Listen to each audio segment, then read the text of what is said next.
আসসালামু আলাইকুম সবাইকে। সবাই নিশ্চয়ই ভালো আছেন। শুভ সকাল। পবিত্র এই শুক্রবারে আপনারা কে কী করছেন জানাবেন। বিশেষভাবে জানতে চাচ্ছি আপনারা সকালে নাস্তাটা কী করছেন। এমন শুক্রবারে আমার মা খিচুড়ি করতেন, পরোটা, মাংস, ডিম ভাজি এগুলোও করতেন। বাট যখন খিচুড়িটা টেবিলে থাকতো না, তার সাথে ডিম ভাজা আর টমেটোর সালাদ, আমরা সবাই যে কী খুশি হয়ে যেতাম। টমেটো সালাদ যদি দিতে না পারতো মা, তখন মা তেঁতুল দিয়ে পেঁয়াজ কাঁচামরিচ দিয়ে একটা সালাদের মতো করতো, যেটা আমিই বেশি খেতাম।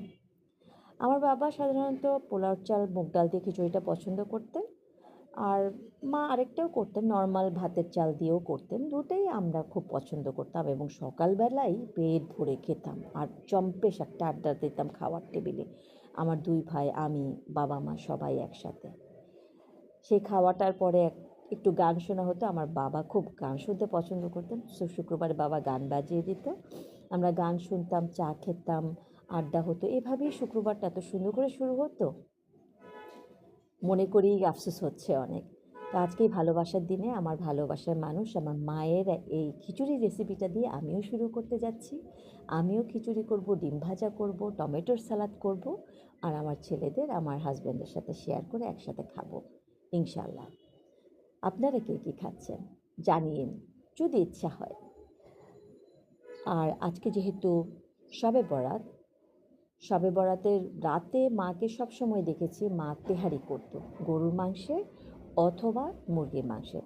আর রুটি হালুয়া তো থাকতোই সন্ধ্যায়। আমরা যখন ছোট ছিলাম তখন মানুষের বাসায় আমরা দিতাম, আত্মীয় স্বজন পাশের বাসায় ট্রেতে করে রুটি, মাংস, হালুয়া নিয়ে নিয়ে যেতাম, দিতাম, তারাও আবার দিত। এরকম আদান প্রদান চলতো। এখন সেটা আর নেই, কেন যে নেই জানি না। মেবি হয়তো বা এখন দাম বেড়ে গিয়েছে, আগের মতো ওরকম নেই, সবাই হিসাব করছে, সেটাও হতে পারে। অথবা এই চলটা চলে গিয়েছে, মানুষ খায়, নিজে খায়, বাসায় খায়, কিন্তু আগের মতো সে দেয়া নেওয়াটা কেন যেন আর নেই এখন। তো চালের রুটি করব না, ওটা আমি খুব একটা ভালো পারি না, আসলে আমার হয়ই না। চালের রুটিতে যাব না। হালুয়াতে গাজরটা রেডি আছে, করতেও পারি, নাও করতে পারি। তবে ইনশাল্লাহ প্ল্যান আছে তেহারিটা করব, গরুর মাংস দিয়ে তেহারি করব। এবং আমার ছেলেদেরকে বলবো নামাজ পড়ো আর খাও, নামাজ পড়ো আর খাও। খাওয়াটা ওই যে বলে না, একটা ডোপামিন হরমোন রিলিজ করে, আনন্দ দেয় মানুষকে। সো এইটা করার চিন্তা আছে। আমার মাও সেরকম করে দিয়ে টেবিলে রেখে দিতেন বড় পাতিলে, আর বলতো এই যে টেবিলে রেখে দিলাম বাবারা, খাও আর নামাজ পড়ো। আমার ভাইরা মসজিদে চলে যেত, রাতে নামাজ পড়ে ফেরত আসতো, এসে খেতো, খেয়ে ঘুমাতো, আবার ফজরের নামাজটা পড়তো। তো ওই দিনগুলো মনে পড়ছে, আজকে সেই পবিত্র দিন। সবাই আমরা ইনশাল্লাহ আল্লাহ তালার কাছে চাইবো, দোয়া করব, নামাজ পড়ব। আমি বিশেষভাবে বলবো যে আমরা যেন আমাদের পরিবারের জন্য মন থেকে দোয়া করি।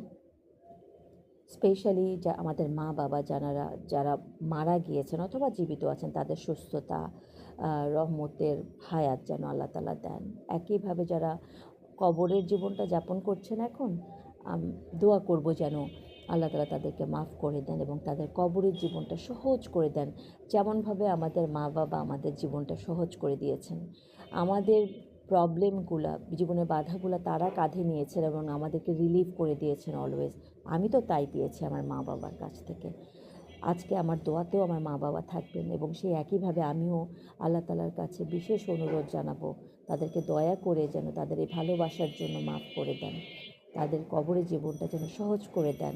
যেভাবে ভালোবেসে আমাদের জন্য আমাদের বাবা বাজার করতেন, মা রান্না করতেন দিনভর আমাদেরকে খুশি করার জন্য, আমাদের মনের আশা পূর্ণ করার জন্য, আল্লাহ তালার জন্য তাদেরকে সেরকমটাই রিটার্ন করেন এবং ভালো রাখেন, মাফ করে দেন, কবরের জীবনটা যেন শান্তিময় হয়।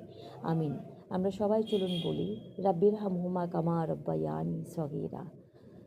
তো দেখা হবে সবার সাথে, আবার কথা হবে। চলুন আজকের দিনটি সুন্দর করে আমরা উদযাপন করি। অবশ্যই জানাতে ভুলবেন না আপনারা ব্রেকফাস্টে কী করেছেন, ফ্যামিলির সাথে কী শেয়ার করছেন। আল্লাহ হাফেজ।